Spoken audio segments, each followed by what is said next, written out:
Welcome to today's cooking demonstration. Today we are going to be cooking shortbread. For today's recipe you will need 55 grams of caster sugar, 180 grams of plain flour, and 125 grams of butter.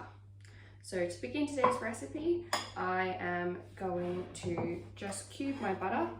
This has come straight out of the fridge. Just going to cube it. This will make it easier to combine and cream it in with the sugar.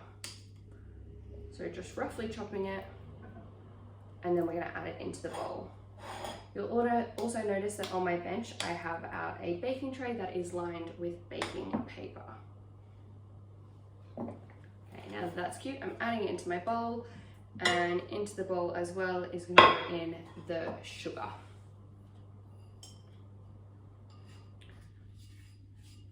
We are then going to mix this together until we get a really fine and smooth paste. So there shouldn't be any lumps of butter, there shouldn't be any lumps of sugar by the end of this process.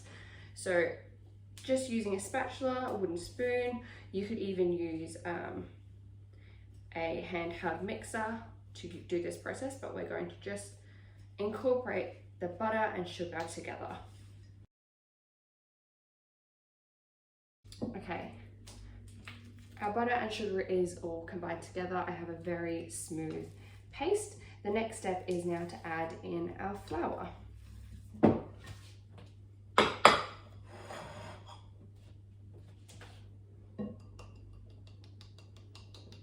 So all your flour is going into the bowl. We're then going to mix this together, and then once we've incorporated it, we're going to actually use our hands, just ensure that all of that flour is coated in that butter and sugar mixture. So when you are combining it, we're going to be using the fingertips. We don't want to melt the butter, and the fingertips are the coolest part of our hand. If we go in with our palm, we're actually going to melt the butter and we're just going to have a sticky mess by the end of this. Fingertips, incorporating that flour into that butter. We're looking for breadcrumb consistency. So if you have got large lumps of butter, what you can do is just shake the bowl, and those lumps will then rise to the top. So I can see which lumps I've got to work with and incorporate into that flour a little bit more. Okay, I'm pretty happy with this consistency now. So the next step is to form our balls of dough. So as I said, I've got a baking tray lined with some baking paper. I'm now just going to form this into a ball on the edge of my bowl. Just pressing it all together. I don't want to work it too much. I don't want to develop the gluten.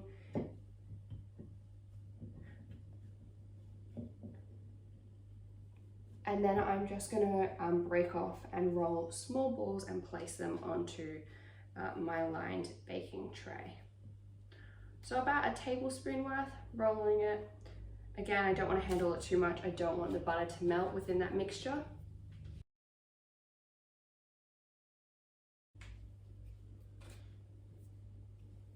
So I'm just making sure that they're even in size. So if you notice that some are a little bit big, just remove some of the mixture and re-roll them. Okay, I have my biscuits all rolled out. They're evenly spaced apart and roughly about the same size each. I'm just going to wash my hands quickly, and then we're going to finish these off before they go into the oven.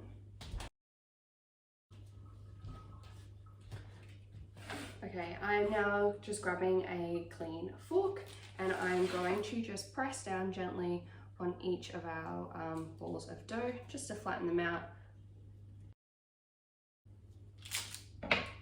Just going to make sure that they're not too close together. Okay, and before they go into our oven, I'm going to dust them with a little bit of granulated sugar, so just the sugar that you would pop into a tea or a coffee.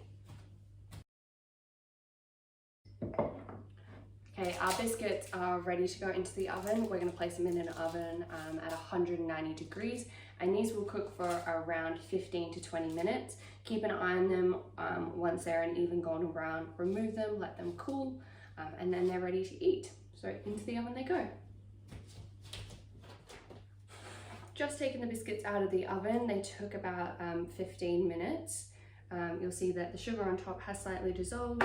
There is a nice golden color across the top of each of those biscuits.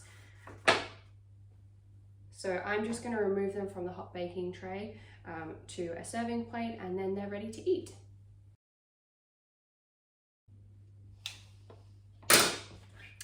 And there we go, we have shortbread biscuits.